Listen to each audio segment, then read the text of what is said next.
యేసుక్రీస్తు వారి పరిశుద్ధ నామంలో కూడి చూసినటువంటి ప్రతి ఒక్కరికి వందనములు. దేవుడు అనుగ్రహించినటువంటి గొప్ప మహాకృపను బట్టి మరలా దేవుడు మన కొరకై విధించినటువంటి విశ్రాంతి దినమున మనందరము కూడుకొని ఉన్నాము. అయితే నిన్న రాత్రి చెప్పినట్టు విధంగా సంఘములో వారిని మతము చంపుట అనేటువంటి విషయమును మనం సగాన్ని జ్ఞాపకం చేసుకున్నాం. ఇప్పుడు దాన్ని పూర్తిగా ఒకసారి క్లుప్తంగా గమనిద్దాం. అయితే నిన్న చెప్పిన సగభాగం అంతా సంఘము ఏ విధంగా చంపబోతుంది, అది ముందుగానే యేసుక్రీస్తు ప్రభువారు ఎన్నెన్ని చోట్ల చెప్పడం జరిగింది. ప్రతి చోట ప్రజలకు ఒక హెచ్చరికగా యేసుక్రీస్తు ప్రభువారు చెప్పడం జరిగింది. మరి అవన్నీ కొంతమందికి తెలుసు, కొంతమందికి తెలియదు. కొంతమంది వాటిని గ్రహించారు, కొంతమంది వాటిని గ్రహించలేదు. అయితే యేసుక్రీస్తు ప్రభువారు ముందే చెప్పి ఉన్నారు, నేను వెళ్ళిన వెంటనే మీ మధ్యకు తోడేళ్ళు వచ్చేస్తాయి, మీరు వారి యొద్ద పాము వలె నిష్కపటంగాను వివేకముగాను పావురము వలె నిష్కపటముగాను ఉండాలి అని చెప్పారు. అయితే యేసుక్రీస్తు ప్రభువారు తోడేళ్ల మధ్యకు గొర్రెల్లాగా మిమ్మల్ని పంపుతున్నాను అని అన్నాడు. మరి క్రైస్తవ్యాన్ని ప్రతి ఒక్కరూ గొర్రెలు అని సంబోధిస్తూ ఉన్నారు. మరి ఎందుకు క్రైస్తవులను గొర్రెలను అంటున్నారో కూడా వివరించి నేను నిన్న రాత్రి చెప్పటం జరిగింది. కాబట్టి మనం ఈరోజు గమనించబోయేటువంటి అంశము ఏంటి అనంటే, యేసుక్రీస్తు ప్రభువారు ఆల్రెడీ ముందే చెప్పినట్టుగా సంఘంలో ఉన్న వారిని మతము చంపుతుంది. కాబట్టి ఇటువంటి విధంగా ప్రాణహాని కలిగించేటువంటి ఈ క్రైస్తవ్యంలో, ఈ క్రీస్తుని వెంబడించే క్రమంలో ఎందుకు భక్తులు ఇంకా వీటిలోనే ఉన్నారు, వీటిని కొనసాగిస్తూ ఉన్నారు, అందరికీ తెలియజేస్తూ ఉన్నారు, వారికి ఎందుకు మరణం అంటే భయము లేదు. నిన్న ఎగ్జాంపుల్గా ఒక వ్యక్తిని తీసుకున్నాం మనము. కొన్ని ఏళ్లగా చూసేటువంటి వ్యక్తి సడన్గా రోడ్డు యాక్సిడెంట్లో చనిపోయారు అన్న విధంగా మనం గమనించాము. ఆయన్ని మనం ఒక ఉదాహరణగా తీసుకుంటే, ఆయన కొన్ని స్పీచ్లో చెప్తూ ఉన్నాడు. ఏమని అనంటే, నాకు ఇలా నన్ను బెదిరించడం స్టార్ట్ చేశారు, నువ్వు వెళ్ళిన ప్రతి దారిలో నాకు తెలుసు, మేము నీ గురించి మాకు ప్రతిదీ తెలుసు, నువ్వు వెళ్ళే ప్రతి దారి మాకు తెలుసు, జాగ్రత్తగా ఉండు అని చెప్పి ఎన్నో బెదిరింపులు వచ్చాయి. నా తల నరికేస్తానన్నారు, నా తల తీసేస్తానన్నారు. వాళ్ళు చెప్పిన వెంటనే ఆ బెదిరింపుకి నువ్వు వచ్చేటప్పుడు నాకు ఫోన్ చేసిరా అని చెప్పి నేను తిరిగి అన్నాను. అంటే ఒక మనిషికి ఎక్కడైనా బెదిరింపు వస్తే ఆ మనిషి ఫస్ట్ భయపడటం జరుగుతుంది, తన ప్రాణాన్ని కాపాడుకోవటానికి ఏవైనా చేస్తాడు. కానీ క్రైస్తవ్యంలో ఉన్నటువంటి భక్తులు మాత్రం తమ ప్రాణాలను కాపాడుకోకుండా తమ విశ్వాసాన్ని కాపాడుకొని అంతం వరకు వాళ్ళు సహిస్తూనే వచ్చారు.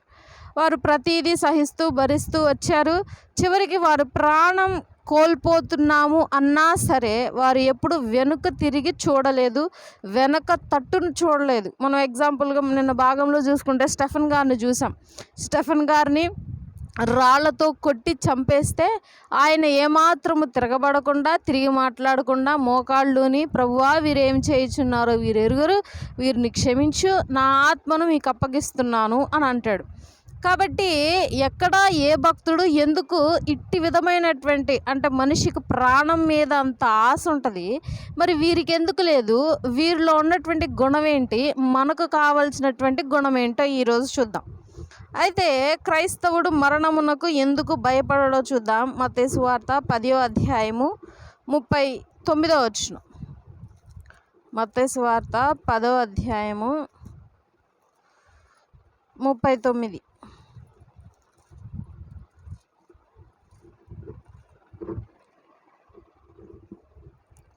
10:39. తన ప్రాణము దక్కించుకొనువాడు దాని పోగొట్టుకొనును గాని నా నిమిత్తము తన ప్రాణము పోగొట్టుకొనువాడు దానిని దక్కించుకొనును. ఇక్కడ ఒక మర్మం ఉంది, ఆ మర్మాన్ని గమనించాలి మనం. ఎవరైతే ప్రాణం మీద ఆశ కలిగి ఉంటారో వారికేం దొరకదు, జీవితకాలం వారు హ్యాపీగా ఉండలేరు, వారి ప్రాణం వారి చేతిలో ఉండదు. వారి ప్రాణం మీద ఎక్కువ ఆశ పెట్టుకుంటే త్వరగా చనిపోతారు అని. అదే నా నిమిత్తం నీ ప్రాణాన్ని పోగొట్టుకున్నావు అనుకో, ఏమవుతుంది? మరలా నీకు ఆ ప్రాణం తిరిగి వచ్చింది. ఇప్పుడు ప్రవీణ్ పగడాల గారు యేసుక్రీస్తు ప్రభు వారి నిమిత్తము తన ప్రాణాన్ని పోగొట్టుకున్నాడు కదా, మరి లేవాలి కదా ఆయన. అదే కదా అంది. మళ్ళీ చదువుదామా? మత్తయి సువార్త 10వ అధ్యాయము 39వ. తన ప్రాణము దక్కించుకొనువాడు దాన్ని పోగొట్టుకొనును,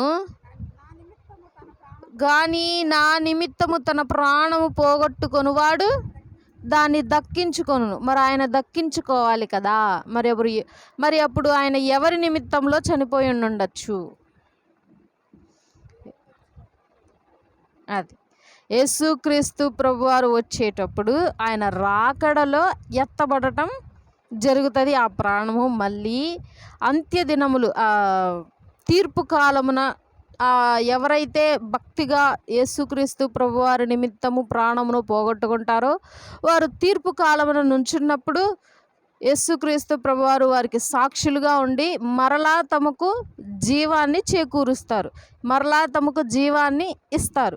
కాబట్టి తమ ప్రాణమును దేవుని కోసము పోగొట్టుకుంటే దేవుడే మరలా తిరిగి వారికి ప్రాణాన్ని ఇస్తాడు. కాబట్టి ఎక్కడ క్రైస్తవులు తమ ప్రాణమును ఇవ్వటానికి భయపడరు, వెనుక తీయరు. తర్వాత మార్కు సువార్త 8వ అధ్యాయము 35వ. మార్కు 8:35. తన ప్రాణమును రక్షించుకొనుగోరువారు దానిని పోగొట్టుకొనును, నా నిమిత్తము సువార్త నిమిత్తమును తన ప్రాణమును పోగొట్టుకొనువాడు దానిని రక్షించుకొను. ముందేమో నా నిమిత్తము ప్రాణమును పోగొట్టుకున్నవాడు రక్షింపబడును. నా నిమిత్తం అంటే ఏంటి? ఇక కన్క్లూజను, ఇక్కడ క్లారిటీ ఏంటి? నా నిమిత్తము అని అంటే సువార్త నిమిత్తము. సువార్త అంటే ఏంటి?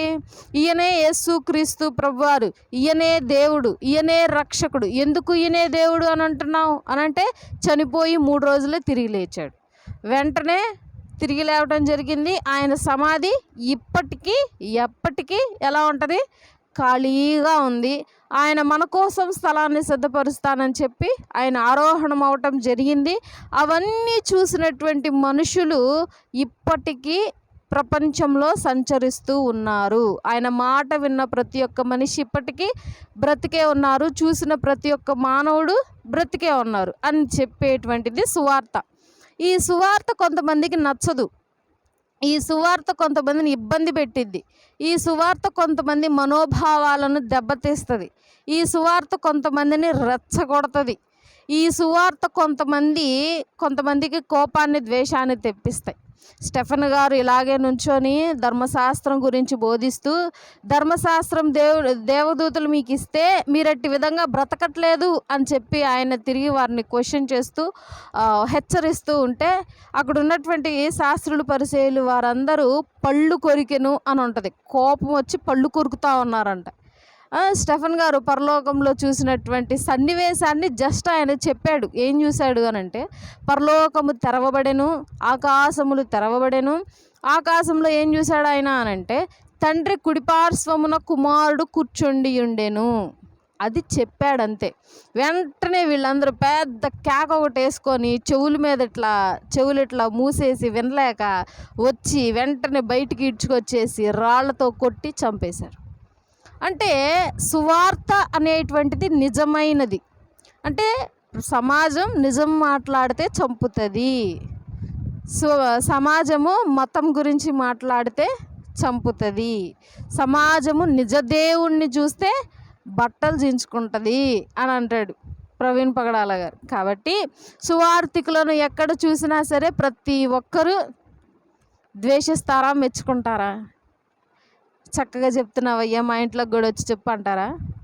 ఖచ్చితంగా ద్వేషించుకుంటారు. ప్రతి ఒక్క చోట రోడ్ల మీద చెప్తూ ఉంటే, కరపత్రాలు ఇస్తూ ఉంటే వారిని కాలర్ పట్టుకొని కొట్టిన సన్నివేశాలన్నీ వీడియోలు వస్తూనే ఉంటాయి.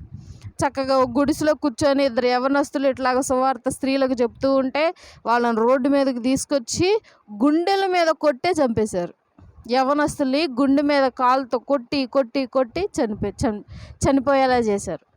కాబట్టి సువార్త సమాజాన్ని మార్చగలిగేలా ఉంది, కానీ కొంతమంది దానిని మారనివ్వట్లేదు. అయినా సరే ఈ సువార్త అడుగంటి పోవట్ల. కానీ అడుగంటిపోయే రోజు ఒకటి రాబోతుంది. తర్వాత ఎందుకు సూచనలు కూడా ఆల్రెడీ రెడీ అయిపోయినాయి. ఎందుకు అని అంటే ప్రవీణ్ పగడాల గారు చాలా గొప్ప జ్ఞానం కలిగినటువంటి వ్యక్తి. ఆయన ఎన్నో బుక్స్ చదివి ఎన్నో అధ్యాయాలు చేసి అపోలజెటిక్ అన్న పేరును ఆయన సంపాదించుకున్నాడు. పవన్ కళ్యాణ్ గారు కూడా అంటారు, నేను సనాతని అపోలజెటిక్ అని అంటాడు ఆయన.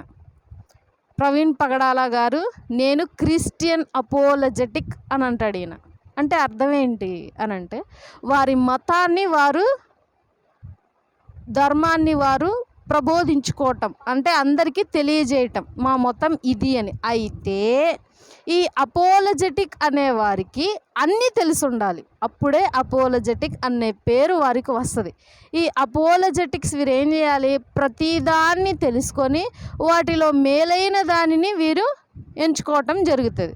ఇట్లా ఆయన చాలా గొప్ప జ్ఞానం కలిగిన వాడు. ఎన్నో డిబేట్లో చూసినట్లయితే ఆయన చెప్పిన చాలా సత్యాలను మనల్ని చాలా మేల్కొల్పు చేస్తాయి. అటువంటి వారిని చంపేశారు. అటువంటి వారు ఇంకొకరు లేవరు, అది 100% ష్యూర్. అటువంటి జ్ఞానం కలిగిన వారు ఇంకొకరు లేరు.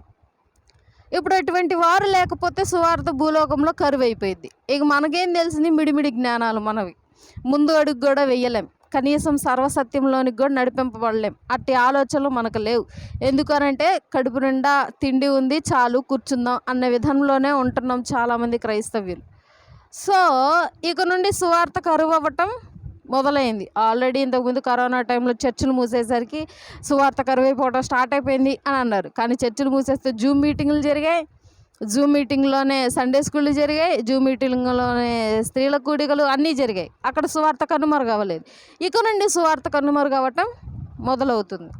తర్వాత 2 తిమోతి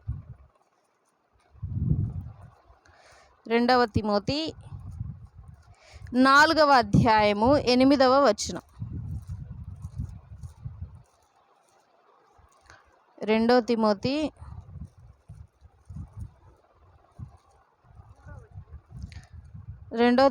4వ అధ్యాయము 8వ వచనం.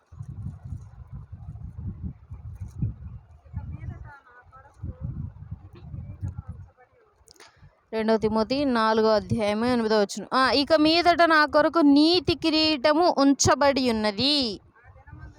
ఆ దినమందు నీతిగల న్యాయాధిపతి అయిన ప్రభువు అది నాకు మాత్రమే కాకుండా తన ప్రత్యక్షతను అపేక్షించు వారికి అందరికీ అనుగ్రహించును. చాలు.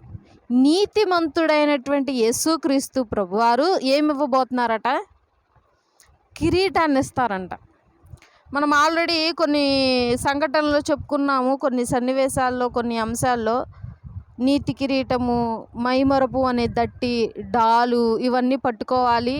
ఇవన్నీ సైతానుని ఎదిరించే ఆయుధాలు అని చెప్పాను. భూలోకంలో ఇట్టే ఆయుధాలు ఉంటే పరలోకంలో కూడా దేవుడు కొన్ని ఆయుధాలు, కొన్ని అలంకరణలు ఇస్తాడు మనకి. వాటిలో అలంకరణ ఒకటి ఏనంటే కిరీటం. పరలోకంలో కూడా చిన్న, పెద్ద, మధ్య భేదాలు ఉంటాయి. అందరూ సమానంగా ఉండరు. పరలోకంలో నీ ధనమును కూర్చుకొనుడి. నీ ధనము నువ్వెంత సంపాదించుకుంటే అంత గొప్ప స్థాయిలో ఉంటావు. అంటే నీ భక్తి కొలది, నీకున్నటువంటి విశ్వాసం కొలది పరలోకంలో నీకు స్థాయి. ఇప్పుడు సపోజ్ ఎగ్జాంపుల్గా విశ్వాసాన్ని, భక్తిని డబ్బుల్లో పెట్టుకుందాం. ఓకే, డబ్బుల్లో కొలుచుకొని, డబ్బుల్లోకి మార్చుకొని ఒకసారి మనం ఊహించుకుంటూ, నా విశ్వాసం 10 రూపాయలు, నాకు ఒక స్థానం ఉంటుంది. అంటే ఇది అనుకోండి, మీ విశ్వాసం 20 రూపాయలు. అంటే ఇక్కడ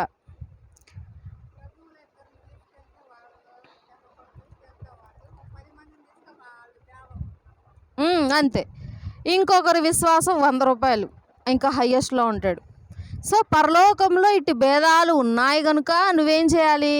ఫస్ట్ నీ ధనాన్ని భూలోకంలో సమకూర్చొద్దు. ఎందుకు అనంటే ఇక్కడ ఏముంటుంది? చిమ్మెట ఉంటుంది. అదే నీవు పరలోకంలో నీ యొక్క ధనాన్ని సమకూర్చుకుంటే అక్కడ ఏమీ ఉండదు పాడు చేయటానికి. సో నీ స్థానము ఎక్కువ అవుతుంది. కాబట్టి నీ విశ్వాసము, నీ భక్తి ఎప్పుడు హైలోనే ఉండాలి. అందుకే దేవుడు నిన్ను తలగా చేశాడు కానీ తోకగా చేయలేదు అని అంటాడు. కాబట్టి యేసుక్రీస్తు ప్రభువారి ద్వారా మనకు తెలియజేసేటువంటి మాట ఏంటి అని అంటే, మనము అంతము వరకు సహిస్తూ మనం భక్తిలో పోరాడుతూ ఉంటే చివరికి దేవుడు ఏమి ఇస్తాడు మనకి? పరలోకంలో నీతి అనే కిరీటం ఇస్తాడు. పరలోకం లేక మనం తిరిగేటప్పుడు, ప్రతి వీధి తిరిగేటప్పుడు ఆ నీతి కిరీటాన్ని పెట్టుకొని తిరుగుతాం అనమాట. చూసే ప్రతి ఒక్కరూ భూలోకంలో ఎంత బాగా నీతిగా బ్రతికి ఉండుంటాడ్రా, అందుకే నీతి కిరీటం సంపాదించాడ్రా అన్న పేరు మనందరికీ వస్తుంది. కాబట్టి ప్రతి ఒక్కరూ ఆ నీతి కిరీటము అనేటువంటిది ఖచ్చితంగా ధరించాలి. సో నీవు ఎప్పుడైతే క్రైస్తవ్యంలో నీ ప్రాణాన్ని కూడా లెక్క చేయకుండా నీ యొక్క పరిచర్యను సాగిస్తావో అప్పుడే దేవుడు సభాష్ మంచి దాసుడా అని చెప్పి నీకు నీతి కిరీటాన్ని అందచేయటం జరుగుతుంది. తర్వాత 2 కొరింథీయులకు రాసిన పత్రిక 4వ అధ్యాయము 8వ వచనం. 2 కొరింథీ 4వ అధ్యాయము 8వ వచనం.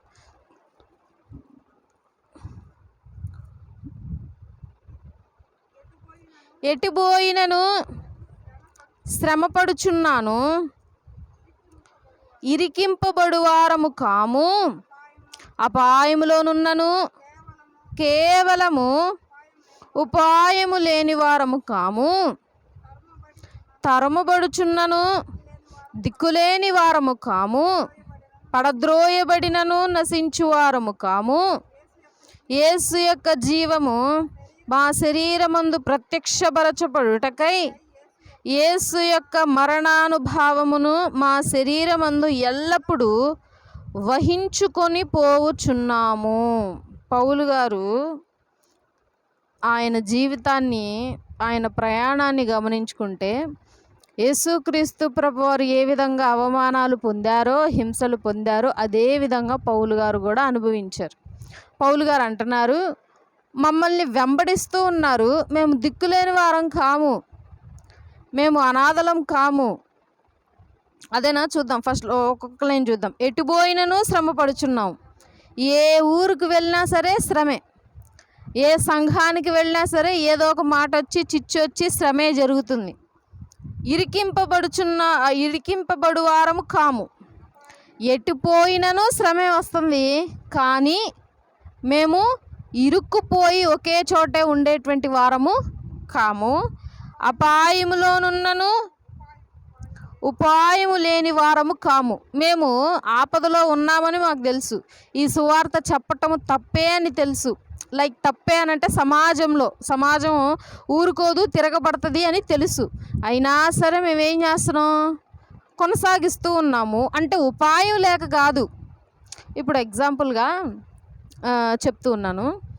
పౌలు గారు చెప్పినటువంటి మాట ఏంటి అని అంటే, బైబిల్ చెప్తున్నటువంటి మాట, నీవు సువార్తకు వెళితే వెళ్ళిన చోట మాకు సువార్త వద్దయ్యే, ఇక్కడ నుండి వెళ్ళిపో అన్న వెంటనే నువ్వేం చేయాలంటే నీ కాళ్ళ ధూళి అక్కడ దులిపి నువ్వు వచ్చేయాలి. బైబిల్ చెప్పింది అది. కానీ ఇప్పుడు సువార్త ఎలా ఉంది అని అంటే, నుంచోని సువార్త చెప్తూ ఉంటారు.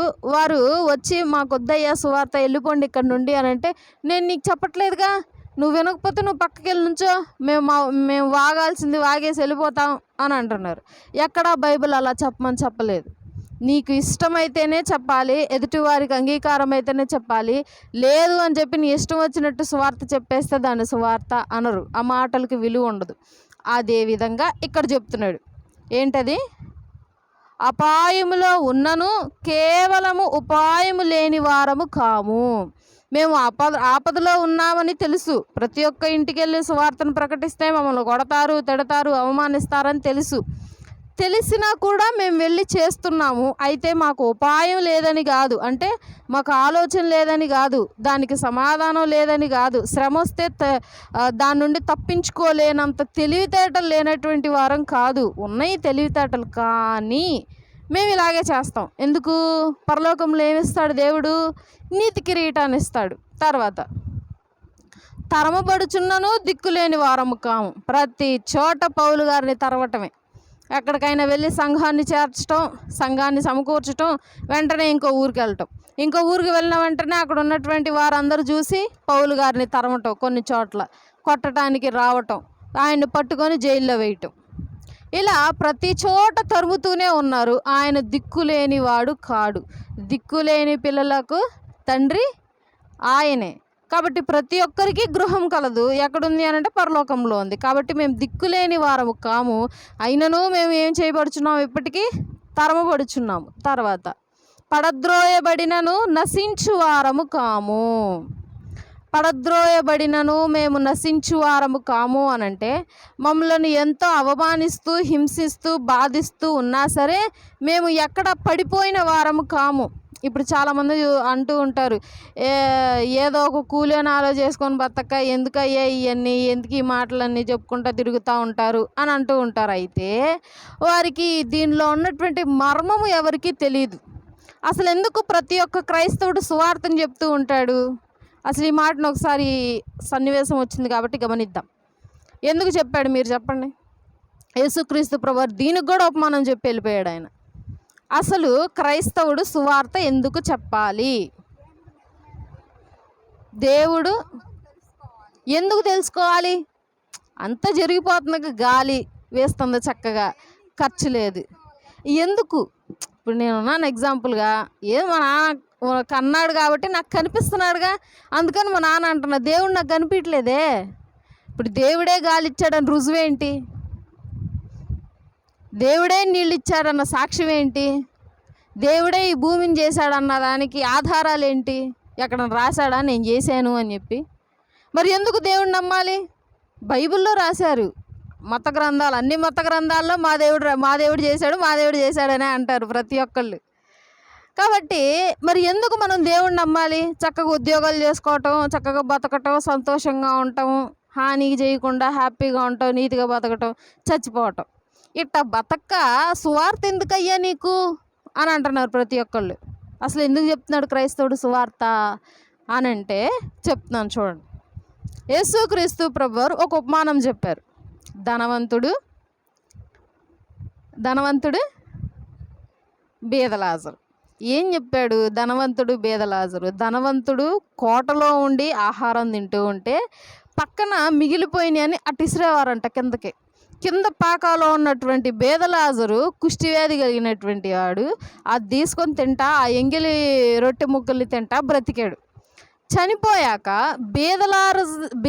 బీదలాజరు గారిని తీసుకెళ్ళటానికేమో దేవదూతల సమూహం వచ్చింది, ధనవంతుని తీసుకెళ్ళటానికి ఎవరు రాలేదు. ధనవంతుడు ఏమో తీసుకెళ్ళిపోయి ఎక్కడ పడవేయబడ్డాడు? నరకంలో పడవేయబడ్డాడు. లాజరేమో పరలోకంలో ఉన్నాడు, అబ్రహాము గారి రొమ్ము తట్టును కూర్చొని ఉన్నాడు. అయితే ధనవంతుడు పెద్ద పెద్ద కేకలేస్తూ ఉంటాడు, ఆ వేడికి తట్టుకోలేక గొంతంతా ఆరిపోయి, అబ్రహాం గారు ఒక్క లాజరు గారిని ఒకసారి పంపించి చిటికిన వేలుంటి చూసావా, దాన్ని నీటిలో అట్లా ముంచి ఆ చుక్క నా నోట్లో వేయమను, అల్లాడిపోతున్నాను, గొంతు ఎండిపోయి, ఒక్క చుక్క అయ్యా అని అంటే, నువ్వు బ్రతికున్నంతకాలం ఇతన్ని పట్టించుకోలేదు, నువ్వు జీవితాన్ని వ్యర్థం చేసుకున్నావు కాబట్టి నువ్వు ఇంతే ఉండాలి, నీరేమీ లేదయ్యా, ఇవ్వటం కుదరదయ్యా అని అంటాడు.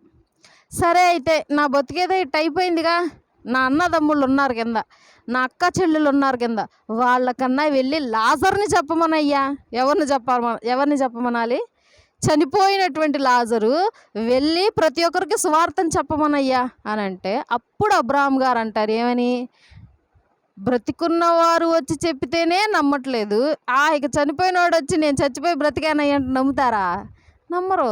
కాబట్టి వినినవారు ధన్యులు, వినుట వలనే విశ్వాసం కలుగును అనంది.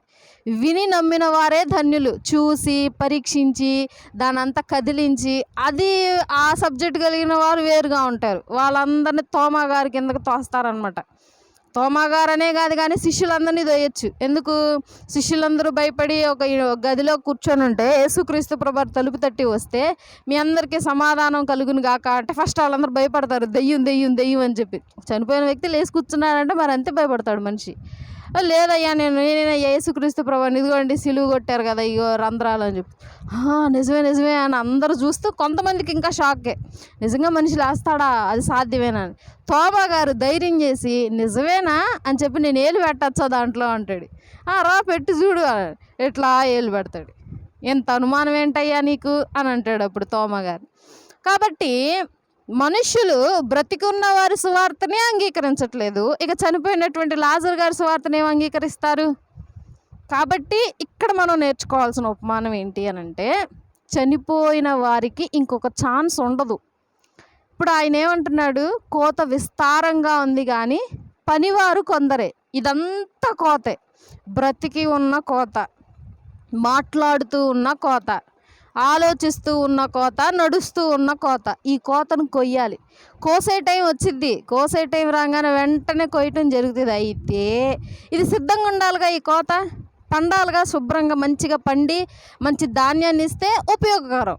ఉపయోగం లేని దేవుడు ఏం చేస్తాడు, తీసుకువెళ్ళి అగ్నిలో పారేస్తాడు. సో ఈ కోత ఏమవుతుంది అని అంటే, తనకిష్టం వచ్చినట్టు తను ఒకటేమో ధాన్యాన్ని తను అభివృద్ధి పరుచుకుంటూ ఉంటుంది. ఒకటే నేను ఎందుకు ఉండాలి అట్లా, నా ఇష్టం వచ్చినట్టు నేను ఉంటానని ఎదగదది. ఒకటేమో కొద్దిగానే ఉంటుంది, ఇంకోటేమో పురుగు బట్టి గుళ్ళు పట్టుకొని ఉంటుంది. ఒకటి అట్లా ఇష్టం వచ్చినట్టు ఉంటుంది ఈ కోత. కాబట్టి ఏం చేయాలి అని అంటే, నా బిడ్డలను ఈ కోతను కోయటానికి ఎంచుకుంటాను అని చెప్పి ప్రతి ఒక్కరిని, చిన్న పెద్ద భేదం ఏమీ లేకుండా ప్రతి ఒక్కరిని ఎన్నుకొని కోతను కోయటం స్టార్ట్ చేశారు. మరి ఈ సమాజం ప్రకారం చూస్తే చాలా రేర్ ఎగ్జాంపుల్ ఏంటి అని అంటే, ఇప్పుడు బండి మీద వెళ్తా ఉన్నాం సపోజ్ ఎగ్జాంపుల్గా. ఇప్పుడు స్టాండ్ వేసుకొని వెళ్తున్నాడు మనిషి, స్టాండ్ తీయటం మర్చిపోయాడు. నువ్వు చూసావు, ఏం చేస్తావు? వెళ్ళని ఆడు వెళ్తే వెళ్ళే మనకెందుకు అంటావా? ఏం చేస్తావు? బండి స్టాండ్ కిందకు పెట్టి వెళ్తే నువ్వేం చేస్తావు? పెద్దగా ఒకవేళ నుంచొని ఉంటే పెద్దగా అరిసి చెప్పడం, లేకపోతే నువ్వు బండి మీద ఏమంటే బండి పక్కకి వెళ్ళాయా స్టాండ్ తీసుకో. ఇప్పుడు స్టాండ్ ఎత్తకపోతే ఏమైంది బండికి? నాకు తర్వాత డౌట్ వచ్చింది. అందరు చెప్తూ ఉంటే స్టాండ్ ఎత్తకుండా వెళ్తే ఏమైద్ది? ఎందుకు పడతాం? పక్కకు తిరిగితే స్టాండ్ కదా ఇరిగిద్ది, బండి పడిద్దా? పడిద్దంట. తర్వాత నేను బండి గురించి చూస్తే నిజంగానే స్టాండ్ తీసి ఉంచితే చాలా ప్రమాదం, బండి యాక్సిడెంట్స్ అవుతాయి. అయితే మానవ సమాజంలో నువ్వు బ్రతుకుతూ ఒక చిన్న స్టాండ్ ఒక మనిషి ప్రాణాన్ని తీస్తుంది అని తెలిసి నువ్వు ఆ స్టాండ్ని కొంచెం పైకెత్తండి అని చెప్పి మానవత్వంతో నువ్వు ఒక ప్రాణాన్ని హెచ్చరిస్తూ ఉన్నావే. ఏది? ఈ భూలోకంలో 60 ఏళ్ళు 70 ఏళ్ళ ప్రాణాన్ని నువ్వు హెచ్చరిస్తున్నావు. జీవితాంతం బ్రతకాల్సిన పరలోకానికి మేము హెచ్చరించొద్దా? చెప్పండి. ఇది నీ ప్రేమ అయితే, 70 ఏళ్ళు 60 ఏళ్ళ ప్రేమ నీదైతే, మాది ఎక్కడిది ప్రేమ? యుగ యుగాల ప్రేమ, క్రీస్తు ప్రేమ, తండ్రి ప్రేమ. ఇప్పుడు ఏం తెలీదు ఎవరికి. వీళ్ళు చెప్తున్నారు అది ఇది అని చెప్పి మొత్తం లెగుస్తారు, చంపుతారు, కొట్టలు జరుగుతాయి, అన్నీ జరుగుతాయి. తర్వాత పరలోకానికి వెళ్ళినా నరకానికి వెళ్ళినా అప్పుడు అనిపిస్తుంది, వీళ్ళు ఎందుకా ఇంత కష్టపడి చేసింది. ఇది మేము గ్రహించలేక మేమేం చేసాం? కొట్టాం, తిట్టాం, వారిని నశింపజేసాం. అయినా సరే వీళ్ళు ఎక్కడ తగ్గలేదు. నిలబెట్టని ఒక ఏమంటారు, ఒక సామెత ఉంటుంది, దీంట్లో గుర్తు రావట్లేదు. సో ఇలాంటి వారిన మేము ఇట్లా హింసించామని చెప్పి తర్వాత పశ్చాత్తాపడతారు. అది మాత్రం ఖచ్చితం, కన్ఫర్మ్. అయితే అది నీవు ముందే ఎరిగి ఉన్నావు కదా, అప్పుడు నువ్వేం చేయాలా? సువార్తని చెప్తూనే ఉండాలా. దాన్నే యేసుక్రీస్తు ప్రభువారు సిలువలో ఉండి వీరేమి చేయుచున్నారో వీరు ఎరుగరు గనుక వీరిని క్షమించుము అంది. అందుకు వీరికి ఏం తెలియదు, మనకేం తెలుసు? ఇప్పుడు ఏదో మన తొందరలో ఏదో ఒక తప్పు చేసేస్తాం, తర్వాత కూర్చొని ఆలోచిస్తాం, అర్రే ఆ తప్పు చేయకుండా ఉండాల్సింది, అలా జరగకుండా ఉంటే బాగుండేది, మనం అలా చేయకుండా ఉంటే, మనం అలా మాట్లాడకుండా ఉంటే ఏ విధంగా ఉండేది కాదని తర్వాత ఆలోచిస్తాడు మానవుడు. అందుకే యేసుక్రీస్తు ప్రభువారు వీరు ఏం చేస్తున్నారో వీరికి తెలియదు కనుక వీరిని క్షమించు. ఆయన మాట ఎందుకు అన్నాడో ఆలోచించాలి ఫస్ట్. ఒక మనిషి కొరడాలతో కొడితే ఎదుటివారికి దెబ్బ తగిలిద్దని మనిషికి తెలియదా? వాత పడిద్దని దెబ్బ మనిషికి తెలియదా? ముళ్ళతో కిరీటం వల్లి తల మీద పెడితే అయ్యో అవి బ్రెయిన్లో గుచ్చుకొని బ్రెయిన్లో కొలాప్స్ అయ్యి డ్యామేజ్ అవుతుంది, నరాలు దెబ్బతింటాయి. సంఖ్యలతో కట్టేస్తే బరువు ఎక్కుతాయి చేతులు, అంత పెద్ద సిలువ మోస్తే భుజాలు పడిపోయి నడవలేడే, కొండెక్కలేడే. అది ఏమీ తినిపించకుండా పొద్దున్నే స్టార్ట్ చేసామే, ఉమ్మేసాము మొహం మీద, చాలా బాధపడతాడే, మొహం మీద గుద్దామే, చాలా బాధపడతాడు, ఇబ్బంది పడతాడే అన్న ఇంగిత జ్ఞానం ఎదుటి రోమా సైనికులకు లేదా? ఖచ్చితంగా ఉంటుంది. అయినా సరే ఎందుకన్నాడు ఆ మాట? వాళ్ళు కొడుతున్నారని తెలుసు, యేసుక్రీస్తు ప్రభువుని అన్యాయంగా చంపేస్తున్నారని తెలుసు, అన్యాయమైన నేరాన్ని మోపారని తెలుసు, అందుకే పిలాతు గారి చేతులు కడుక్కున్నారని తెలుసు. ఇన్ని తెలుసు కూడా మనుషుల్ని, అయినా వీరికేం తెలియదు, వీరిని క్షమించండి అని యేసుక్రీస్తు ప్రభువారు అన్నారు.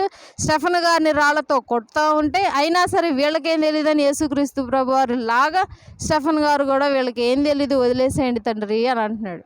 ఎందుకు అన్నాడు అని అంటే, ఇందుకు ఏమీ తెలీదు. ఇప్పటికీ మానవులకి ఒక వ్యక్తిని చంపుతున్నారు, ఒక వ్యక్తి ప్రాణానికి హాని కలిగిస్తూ ఉన్నారు, ఒక క్రైస్తవుణ్ణి పట్టి పీడిస్తున్నారు ఎదుటి సమాజము అని అంటే వారికి ఏం తెలియక చేస్తున్నారు. అది మనం బాగా గుర్తుపెట్టుకోవాల్సిన విషయం. తెలియకేగా ధనవంతుడు రొట్టె ముక్కలు ఇసిరేసాడు లాజర్కి. తర్వాత తన జీవితం తెలుసుకొని ఉంటే చేస్తాడు ఆ పని? చేయడు. అరే తర్వాత నేను నరకాల్లోకి వెళ్ళిపోవాలి, నరకంలోకి వెళ్ళిపోతే నా గొంతంతా ఎండిపోయిద్ది, నేను అల్లాడిపోతానని తెలుసుంటే చేయడు ఖచ్చితంగా పని. కాబట్టి నువ్వు అదే విధంగా ఇప్పుడు చెప్పు మనుషుల దగ్గరికి వెళ్ళి, తర్వాత జరగబోయేది చెప్పు, తర్వాత ఏం జరుగుతుందో చెప్పు. ఆల్రెడీ నీకు అన్ని బైబిల్లో నీకు క్లుప్తంగా రాసి ఉంచేశాము. నువ్వేం చేయాలి? దాన్ని చదివి ప్రతి ఒక్కరికి అర్థమయ్యే విధంగా వివరించటం నీ బాధ్యత. అది సువార్థికుడు చేసే పని. అది సువార్థికులు చేసేటువంటి ఫస్ట్ పని. ఎందుకు ప్రపంచంలో ప్రతి ఒక్కరూ యేసుక్రీస్తు ప్రభువారిని నమ్మండి అని ఎందుకు చెప్తున్నారు అని అంటే, ఇందుకు చాలామందికి తెలీదు. ఎందుకు ఎవరినైనా అడిగినా సరే ఈ మాట చెప్తారు, దేవుడు నిజమైన దేవుడు అండి అందుకే చెప్తున్నాం మేము. కానీ అన్ని మతాలను మీరు గమనించండి, ఏ మతం జోలికి వెళ్ళినా సరే నిజమైన దేవుడు ఇతనే కదా అని అనిపిస్తుంది. నేను చాలా విన్నాను అట్లాంటివి, నిజమే కదా అని అనిపిస్తుంది. కానీ ఎక్కడో చిన్న లిటికేషన్ ఉంటుంది పక్కన, దాన్ని మనం స్పృహలో ఉండి గమనించాలి. కాబట్టి ఇలా యేసుక్రీస్తు ప్రభువారు తమ ప్రాణమును కాపాడుకున్న వారి గురించి మనతో మాట్లాడుతూ ఉన్నారు. 2 కొరింథీయుల్లో మనం ఏమని గమనించాం? 4వ అధ్యాయము 8వ వచనం. సో మేము పడద్రోయబడినను నశింపిన వారము కాము. ఎందుకు అనంటే యేసుక్రీస్తు ప్రభువారి శరీరంలో మేమందరము జీవమై ఉన్నాము. ఏ జీవము అనంటే నిత్య జీవము. నిత్య జీవం ఎక్కడ దొరుకుతుంది? పరలోకంలో దొరుకుతుంది. నువ్వు పరలోకానికి వెళ్ళాలంటే ఖచ్చితంగా యేసుక్రీస్తు ప్రభువారు అనుమతితోనే వెళ్ళాలి. తర్వాత ఇంకో వచనం గమనిద్దాం. 2 కొరింథీ 5:8. ఇట్లు ధైర్యము కలిగి ఈ దేహమును విడిచిపెట్టి ప్రభువునొద్ద నివసించుటకు ఇష్టపడుచున్నాము. పౌలు గారు ఎంత గొప్ప మాట అన్నారు. ఏంటి? ఇట్టి దేహమును వదిలేసి ఎవరితో ఉండటానికి ఇష్టపడుచున్నారు? వాళ్ళు ప్రభువుతో ఉండటానికి ఇష్టపడుతున్నారు, ఈ దేహాన్ని వదిలేసి. అంటే సువార్థికులు ఈ దేహాన్ని వదిలేయటానికి రెడీగా ఉన్నారు. యేసుక్రీస్తు ప్రభువారు ఎప్పుడు వస్తే అప్పుడు ఎత్తబడటానికి రెడీగా ఉన్నారు. మరి మీరున్నారా రెడీగా? ఇప్పటికిప్పుడు యేసుక్రీస్తు ప్రభువారు 2వ రాకడకు వచ్చేసారంటే మధ్యాకాశానికి, మీరు రెడీగా ఉన్నారా ఎత్తబడటానికి? 2వ సంఘంలో ఎత్తబడతారా, విడవబడతారా? ఇది ఎప్పుడైనా ఆలోచించుకున్నారా? వచ్చేసింది రాకడ, ఇక ఏమి మార్పులు లేవు, చేర్పులు లేవు, ఇంకా కొంతకాలం ఉందని అనుకుంటున్నాము. ఒకసారి ప్రపంచంలో ఏం జరుగుతుందో తెలుసా మీకు? మొన్నటిదాకా ప్రపంచంలో నెలలో సగం రోజులు అన్నీ రోజుకో చోట భూమి కంపిస్తుంది. తర్వాత గంటకి 4-5 సార్లు కంపించింది. అలా మొత్తం ప్రపంచంలో ప్రతి చోట రోజుకో చోట భూమి కంపిస్తూ భూమి బీటలు బారుతూ ఉంది. సునామీ హెచ్చరికలు వచ్చాయి. అది అట్లా స్టాప్ అయ్యింది. వెంటనే పాకిస్తాన్కి భారతదేశానికి గొడవలు స్టార్ట్ అయినాయి. తెలుసా ఏంటో గొడవ? కాశ్మీర్లో పెహల్గామ్ అనేటువంటి ఊరిలో టూరిస్టులు వెళ్తూ ఉంటారు. అది టూరిజం ప్లేస్, అది అడవి ప్రాంతం మొత్తం. అయితే కాశ్మీర్ మన భారత ఖండంలో మొదటిది, భారతదేశంలో ఫస్ట్ ఉంటుంది. పాకిస్తాన్ వాళ్ళకేమో అది కావాలంటారు. అయితే అది మన బోర్డర్లో ఉంది, మేము ఈము అని అంటాం. అయితే కాశ్మీర్లో ఉన్నటువంటి మన ఇండియన్స్, భారతీయుల్ని కొంతమంది ఉంటే వాళ్ళందరినీ నుంచోబెట్టి మగవారి ప్యాంటులు చించి వారు ముస్లిమా హిందువా అని చూసి, హిందూ అయితే చంపేస్తూ ఉన్నారు. వాళ్ళలో ఒక ముస్లిం వ్యక్తి కూడా పోరాడి చనిపోయారంట. అంటే ఒక భారతీయుడిని కాపాడే క్రమంలో, అంటే ఒక హిందువుని కాపాడే క్రమంలో ఒక ముస్లింని కూడా చంపేశారు. అది అంతగా వైరల్ అవ్వలేదు కానీ ఉంది, ఒక ముస్లిం వ్యక్తి కూడా చనిపోయాడు. అయితే అట్లా చంపేశారు. అప్పుడే హనీమూన్ కని వెళ్ళారు పెళ్ళయ్యి వాళ్ళు. వాళ్ళ భర్త అట్లా వ్యక్తి జీవిగా పడిపోయారంటే ఈమె చాలా బాధతో కదలకుండా చలనం లేకుండా అట్లా షాక్గా ఆమె పక్కన కూర్చొని ఉంది ఒక స్త్రీ. ఇట్లా నేవీ ఆఫీసర్ అని ఇలా గవర్నమెంట్ ఉద్యోగులు కొంతమంది ఉన్నారు వాళ్ళల్లో. అయితే అయితే ఇక స్త్రీలు వాళ్ళ భర్తల్ని వాళ్ళ కళ్ళ ముందే చంపేస్తున్నారు. ఓన్లీ మగవాళ్ళనే చంపేస్తున్నారు. మళ్ళీ ఆడవాళ్ళ జోలికి వెళ్ళట్లేదు, పిల్లల జోలికి వెళ్ళట్లేదు. ఓన్లీ మగవాళ్ళనే చంపేసి ఇక ఆ స్త్రీలు ఏం చేస్తారు, ఆ బాధతో మమ్మల్ని కూడా చంపేయండి అయ్యా, మా భర్తలు చంపేస్తున్నారు అంటే, లేదు ఇది నువ్వు తీసుకెళ్ళి నీ ప్రధానికి చెప్పు అని అన్నారట. అంటే రెచ్చగొట్టడం మనుషుల్ని. ఈ విధంగా చేసి వెళ్ళిపోయారు. అక్కడ నుండి అడవుల్లో పరిగెత్తి వెళ్ళిపోయారు. ఇక ఆ శవాల్ని వారి గృహాలకు పంపించేశారు. ఇక చూస్తేనేమో ఒక మతాన్ని ఎంచుకొని టార్గెట్ చేయటం జరిగింది. ఇక భారతదేశం అంతా ఏకమయ్యి ఉన్నటువంటి భారతదేశంలో ఇండియాలో ఉన్నటువంటి పాకిస్తానీలందరినీ వారి దేశానికి పంపించేయండి, అక్కడ నుండి ఇక్కడికి ఎవరు రాకూడదు, ఇక్కడ నుండి అక్కడికి ఎవరు వెళ్ళకూడదు అని చెప్పి స్ట్రిక్ట్గా ఆర్డర్స్ వచ్చేసాయి. ఇక బోర్డర్స్ అన్నీ మూసేస్తున్నారు. అయితే చాలామంది పాకిస్తానీలు గుజరాత్లో, రాజస్థాన్లో, ఒక చోట 2000 మంది పాకిస్తాన్లు, హైదరాబాద్లో 200 మంది పాకిస్తాన్ వాళ్ళు. వీళ్ళు కొంతమంది ఏమో ఇల్లీగల్గా వచ్చిన వాళ్ళు ఉన్నారు, కొంతమంది లీగల్గా వచ్చిన వాళ్ళు ఉన్నారు.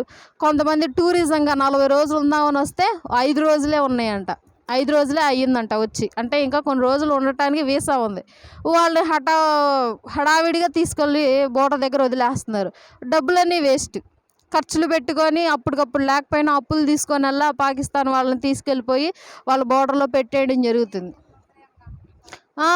ఇక మళ్ళీ ఒక స్త్రీ ఏమో, నా పిల్లలు ఇండియా వాళ్ళు, నా పిల్లలకి ఇండియా సిటిజన్ ఉంది, నేను పాకిస్తానీ, నేను సగం పాకిస్తానీ సగం ఇండియన్. ఎందుకంటే ఆమె ఇండియాలోనూ పుట్టింది, ఇండియా ముస్లిం. అయితే ఆమె పాకిస్తాన్లో ఉన్న ఆయన్ని పెళ్లి చేసుకుంది. సో ఆమె సగం ఇండియా సగం ముస్లిము, పిల్లలు మాత్రం ఇండియన్సే. ఇక పిల్లలు వదిలి ఆమె వెళ్ళిపోవాల్సిందే. నా పిల్లలు నేను వదలను, కావాలంటే విషం ఇచ్చి చంపేయండి అని చెప్పి బోర్డర్ దగ్గర ఆమె కూర్చొని ఏడుపు. ఇక ఇట్లా ఈ యొక్క మే 30వ తారీఖు లోపు ఇండియాలో ఏ పాకిస్తానీ ఉండకూడదు, అది ఉండకూడదు. మళ్ళీ సింధు నది ఉంది మన భారతదేశం. సింధు నది మన భారతదేశం ఒడ్డున ఎలా వెళ్తూ ఉంటుంది. మన హిందూ దేశం కాదు, సింధు దేశం. అప్పట్లో పాలించినటువంటి నది సింధు దేశం. ఏంటి అని అంటే, మనది హిందూ దేశం కాదు, కానీ హిందూ దేశం, హిందూయిజం అని అంటారు.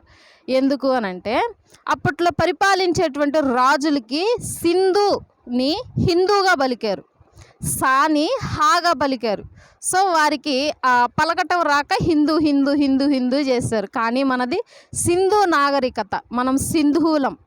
ఇప్పుడు ఎగ్జాంపుల్గా అమెరికాలో ఉన్న వాళ్ళని ఏమంటాం, అమెరికన్స్.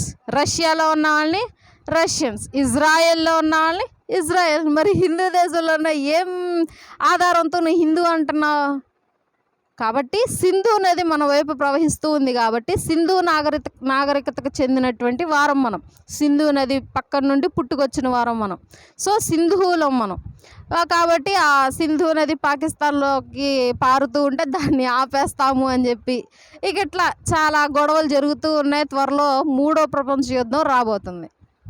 ఆల్రెడీ 2 ప్రపంచ యుద్ధాలు జరిగిపోయినాయి. ఆ ప్రపంచ యుద్ధాలకి ఇంకా కొన్ని ప్రాంతాలు కోలుకోలేకపోతున్నాయి. ఆటం బాంబులు పడి భూమిలో ఇంకా ఒక మొక్క కూడా మొలకెత్తని ప్రదేశాలు ఉన్నాయి. ఇప్పటికీ ఒక మొక్క కూడా మొలకెత్తలేకపోతుంది ఆ భూమి. అంత తీవ్రంగా ఉంటే మళ్ళీ 3వ ప్రపంచ యుద్ధం వస్తే ఎంతమంది చచ్చిపోతారు? ఇక ఆల్రెడీ బైబిల్ చెప్పేసింది, భూమిలో 4% మంది మనుషులు చనిపోతారు. ఇక తర్వాత శాతంలో 1% లేపబడచ్చు, 2% లేపబడచ్చు. ఏది 3వ ప్రపంచ యుద్ధం అయిపోయాక రాకడొచ్చింది. ఈ 3వ ప్రపంచ యుద్ధం స్టార్ట్ అయిందనుకో, ఇక ఏముంది, ఏ టైంలోనైనా దేవుని రాకడ రావచ్చు, ఎత్తబడచ్చు.